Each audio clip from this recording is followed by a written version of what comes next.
కేటీఆర్ గారు అమలు కాని కాంగ్రెస్ హామీలు ఈ 420 హామీలు అని చెప్పి స్టేట్మెంట్స్ ఇస్తూ తెలంగాణ రాష్ట్ర ప్రజలను ఏదైతే ఉందో తప్పుదోవ పట్టించాలనేటువంటి కార్యక్రమంలో భాగంగా దాన్ని పదే పదే ప్రచారం చేస్తూ 10 సంవత్సరాలు వాళ్ళు అధికారంలో ఉండి కూడా అమలు చేయలేని కనీస అవసరాలను ఈరోజు కాంగ్రెస్ పార్టీ 6 గ్యారంటీలుగా గుర్తించి ఎన్నికల మేనిఫెస్టోలో పెట్టి ప్రజల ముందుకెళ్ళి ప్రజల విశ్వాసాన్ని చూరగొని కాంగ్రెస్ పార్టీ వస్తేనే మాకు ఈ 6 గ్యారంటీలు అమలు అవుతావి, నిరుపేదల బతుకులు బాగుపడతావి అని చెప్పి నమ్మకంతో ఈరోజు తెలంగాణ రాష్ట్ర ప్రజలు కాంగ్రెస్ పార్టీని సోనియా గాంధీ గారి నాయకత్వంలో, రేవంత్ రెడ్డి గారు, రాహుల్ గాంధీ గారి నాయకత్వంలో ఈరోజు అధికారంలోకి తీసుకొచ్చి ఈరోజు 3వ తారీఖు మేము ఎన్నికల లెక్కింపు జరిగింది. 7వ తారీఖు నాడు మేము క్యాబినెట్ సమావేశము, ఆ రోజు మంత్రివర్గ ప్రమాణ స్వీకరణ జరిగింది.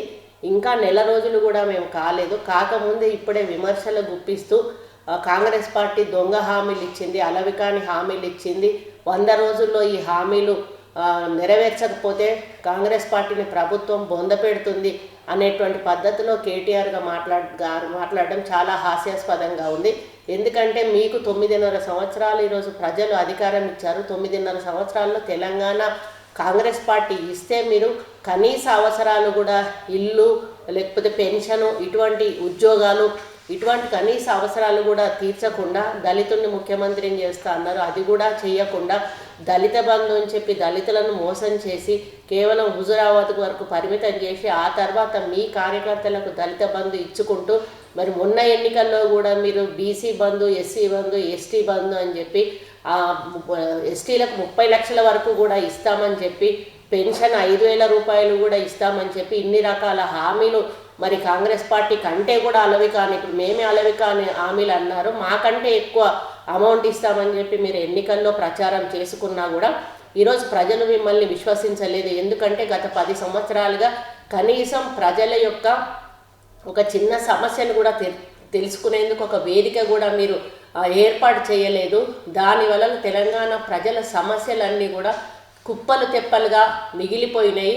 ఈరోజు ఏదైతే జ్యోతిరావు పూలే భవన్గా ప్రగతి భవన్ను మేము ఓపెన్ చేసి ఇనుప సంఖ్యలను పడగొట్టి అక్కడ ప్రజావాణి వినిపించుకునే కార్యక్రమాన్ని చేసినప్పుడు వేలాది అప్లికేషన్లు ఎక్కడెక్కడో మారుమూల జిల్లాల నుంచి వచ్చి అక్కడ అప్లికేషన్స్ ఇస్తున్న సమయంలో మరి ముఖ్యమంత్రి గారికి ఈ ప్రజలు ఇంత ఇబ్బంది పడుతూ మన దగ్గరికి వస్తున్నారు, మనము ప్రజల దగ్గరికి ఎందుకు పోకూడదు, ప్రజలు పరిపాలకుల దగ్గరికి ఎందుకు రావాలి, పరిపాలనే ప్రజల దగ్గరికి ఎందుకు పోకూడదు అనేటువంటి ఒక ఆలోచనతోటి వారు ప్రజల వద్దకు పరిపాలన అనేటువంటి కార్యక్రమాన్ని తీసుకొని వారు ముందుకు వెళ్ళడం జరిగింది. ఈ ప్రజా కార్యక్రమంలో భాగంగా ఈరోజు ప్రజల వద్దకు వెళ్ళి ప్రజాపాలన కార్యక్రమాన్ని చేపట్టి ప్రతి వార్డులోనూ, ప్రతి గ్రామంలోనూ, ప్రతి పట్టణంలోనూ, ప్రతి మున్సిపాలిటీలోనూ, అదేవిధంగా ప్రతి కార్పొరేషన్లోనూ, డివిజన్లలో ఈ కార్యక్రమాన్ని 6వ తేదీ నుంచి 28వ తేదీ నుంచి 6వ తేదీ వరకు కూడా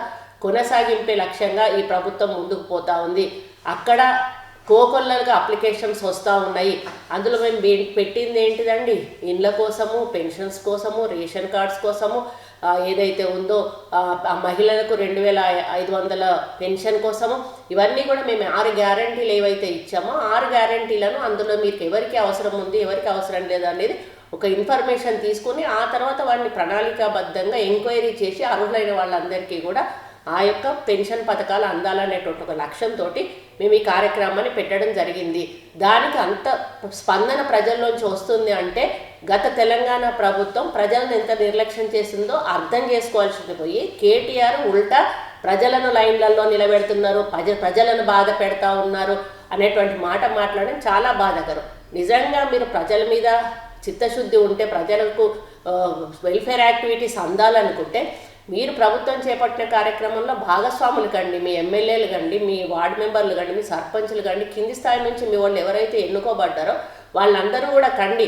రేపు అమలు చేసేటప్పుడు అర్హులైన వాళ్ళకు రానప్పుడు మీరు కొట్లాడండి. అంతేగాని ఇప్పుడు అప్లికేషన్స్ తీసుకుంటున్నామో లేదో అప్పుడే మీరు అమలు కాని హామీలు ఇస్తూ ఉన్నారు, ప్రజలను మోసం చేస్తూ ఉన్నారు, 100 రోజుల లోపల అమలు చేయకపోతే ప్రజలు బొంద పెడతా ఉన్నారంటే ఇది ప్రజాస్వామ్యం బాబు. ప్రజాస్వామ్య పద్ధతిలో మీ మీద నమ్మకం లేకనే మీరు దొంగలని భావించే, వాళ్ళ సొమ్ము దోచుకు తిన్నారని భావించే ఈరోజు టీఆర్ఎస్ని ఇంటికి పంపించి కాంగ్రెస్ పార్టీని అధికారంలోకి తీసుకొచ్చుకున్నారు. తెలంగాణ ఇచ్చిన కాంగ్రెస్ పార్టీ వస్తేనే మళ్ళీ ఇందిరమ్మ రాజ్యం వస్తుంది, మా బతుకులు బాగుపడతాయి అనేటువంటి ఆలోచనతోటి ఈరోజు ప్రజలు కాంగ్రెస్ పార్టీని అధికారంలోకి తీసుకొచ్చారు.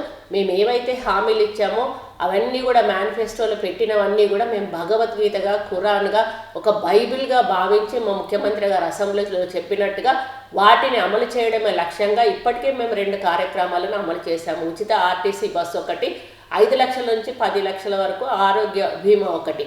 ఇప్పుడు మీరు గతంలో ఆరోగ్య బీమాను వదిలేశారు, అదేవిధంగా ఫీజు రియంబర్స్మెంట్ వదిలేశారు, నిరుద్యోగం ఒక్కటి కూడా ఉద్యోగము ఇవ్వలేదు, 3 ఎకరాల భూమి దళితులకి ఇస్తామన్నారు, ఇవ్వలేదు.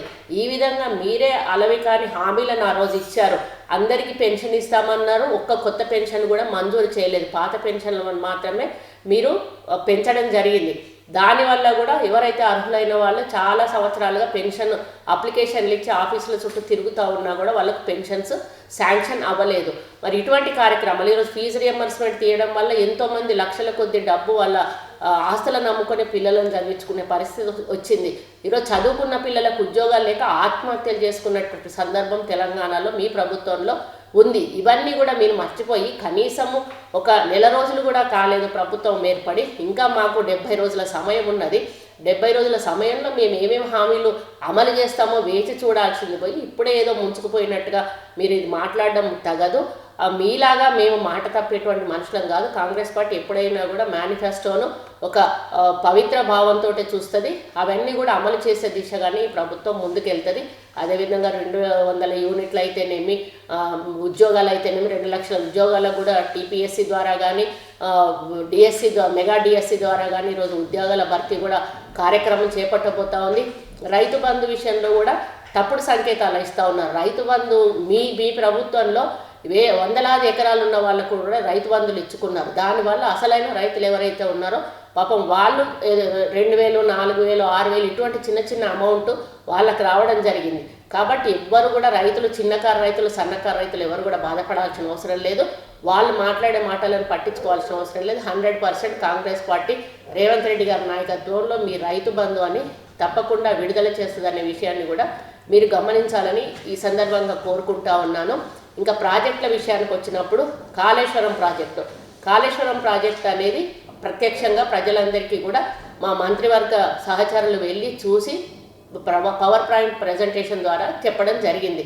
ఈరోజు ఆ ప్రాజెక్టులను ఏం చేయాలనేటువంటి ఒక ప్రశ్న ముందుందని, ఎందుకంటే టెక్నికల్గా ఆ ప్రాజెక్టులు కంటిన్యూ అవ్వడానికి వీలు లేదు, వాటిని పడగొట్టాలి. లక్షలాది కోట్ల రూపాయలు పెట్టి ఈరోజు ప్రభుత్వ ప్రజల ధనాన్ని దుర్వినియోగం చేసి వాళ్ళ స్వార్థ రాజకీయం కోసం